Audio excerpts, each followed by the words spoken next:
Hey everybody, welcome back to another video. So today we're going to be talking about another printer.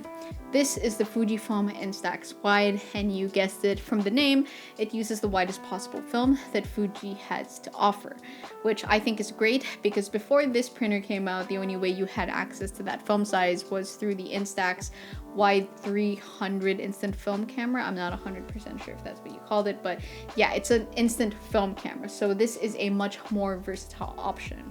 So it's going to be great for landscapes and pretty much just much wider photos that don't fit into the Instax Mini and Instax Square film.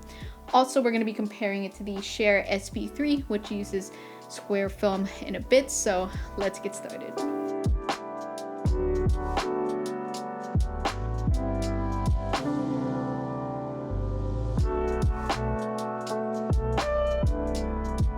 So first things first, what do you get in the box? Well, you get this stand, which I think is really neat because you have a very nice way of putting it away or even displaying it. Let's put this to the side for now. You also get a charging cable, which is micro USB, a little bit of a downer, and you get a wrist strap, which honestly I think is a little bit weird because who would carry their printer around like this? Like, hey, I have my printer here, yeah, let's print some photos, but the option is there, so that's nice, I guess. So let's talk about the overall design of this printer. So up front, you have a very minimalistic design, which I am a big fan of. There is one singular button that lights up when you turn it on. I think it looks really, really nice and modern. On the back, you have a Fujifilm logo as well as access to the cartridge, which again, if there is film inside, do not open it. Okay, you're just gonna waste your entire cartridge of film. On the bottom, you have the micro USB port, which honestly is such a big downer. It's the end of 2021. These things should have USB-C, okay? But whatever, not complaining.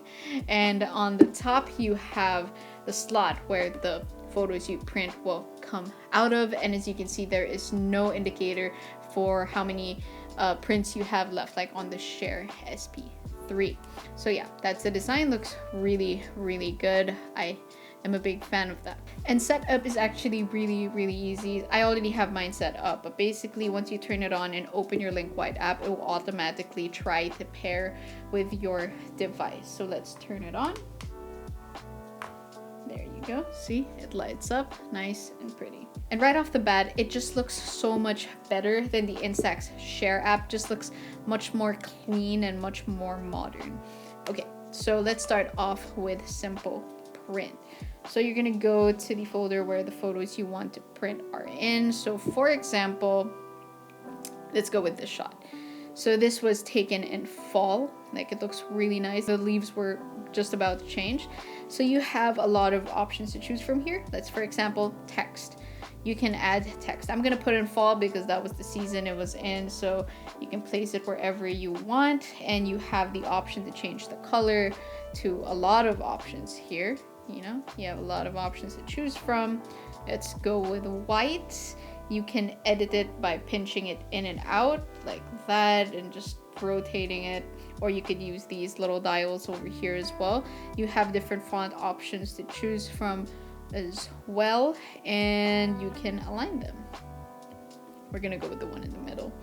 Okay, and after picking out like the font that you want, you have the option to edit the photo, so you can basically reframe it to whatever you want.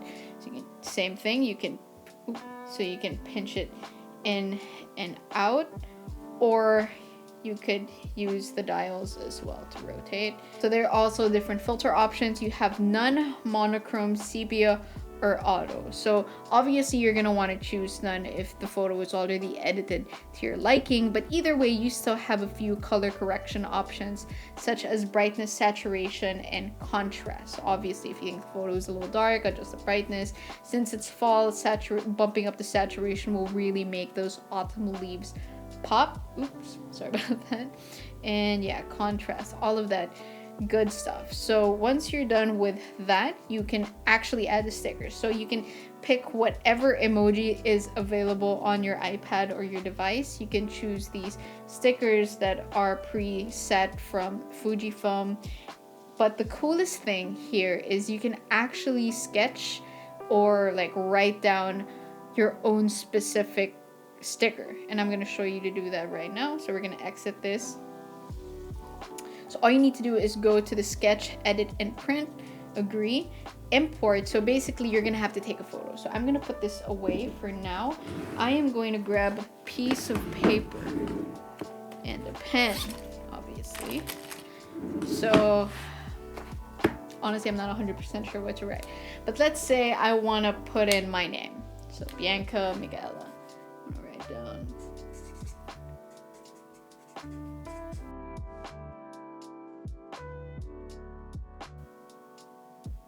Okay, there you go. That wasn't very well made. Okay, go back to simple print. Go to stickers, go to this one right over there, and you have like a little mini signature of that. So this is going to be great for people who like to sign their work or who are artistic and can actually doodle. I cannot do that, but I think that is a really cool feature. But the coolest feature for me, at least, isn't the text or being able to draw on the Polaroid. It's the ability to put in a QR code. So you have 4 things you can do. You can link it to a website. You can record a 10-second clip. You can put in the location, or you can put in a hidden message. Like, to me, what appeals the most is a link to a website or the location. So for example, let's do the website. Okay, let's do web search first.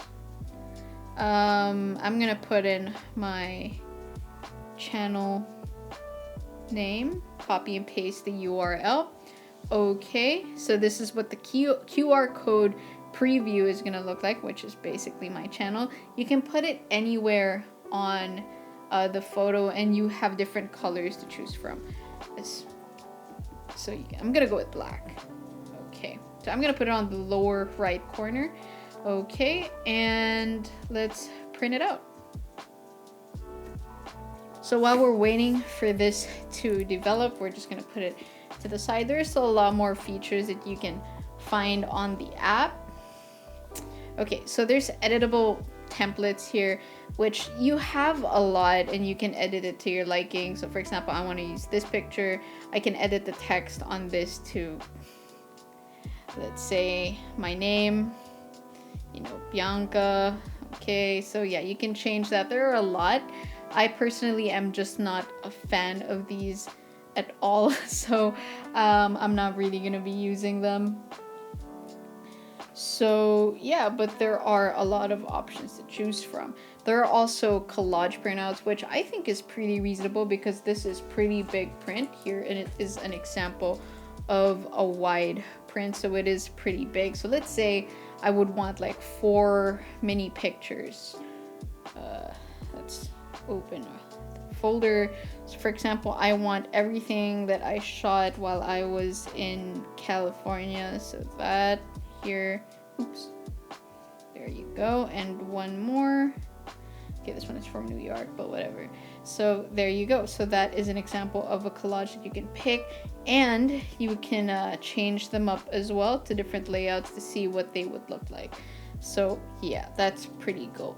Here is the film, and we're gonna try scanning it now. So all we need to do is open up our camera app. Okay. We're gonna be scanning it. There we go. There's an open in YouTube option, and there is my channel. And that is so cool. So I think this feature is going to be like groundbreaking, because imagine if you're a freelancer and you have like a link to a website, you can easily print this out and give it to potential clients. Imagine if this is going to be like the millennial business card. I mean, that would be weird, but I think it would still be cool either way. Wide prints are great. Here are a couple of ones that I have printed out. I mean, I really like shooting wide. So if you're a person that likes to shoot wide, I definitely recommend this printer. But in comparison to the Shure SP3, which is a later model, I think this came out about 3 years ago, it's going to be cheaper than this. And I think, you know, square print is still very much valuable, especially if you have a specific framing in mind. Like, for example, this, like shots with people, I think square film looks really good on that, or rather with that topic in mind.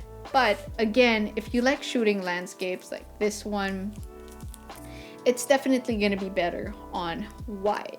So for example, I have this photo that I printed out. This was from like 2017. This was in Hong Kong, TST, Tim Tatui. It had a really good view of Hong Kong Island and looks really good wide, but even the square wasn't able to like really capture that essence. The wide was definitely able to do that. It crops in quite a lot, as you can see.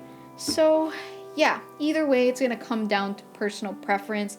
I personally love to shoot wide, and that's why I would rather go with the wide printer. But honestly, they're both really good printers. So again, it's gonna come down to personal preference. So yeah, that is pretty much that for this video. Hopefully you guys enjoyed it.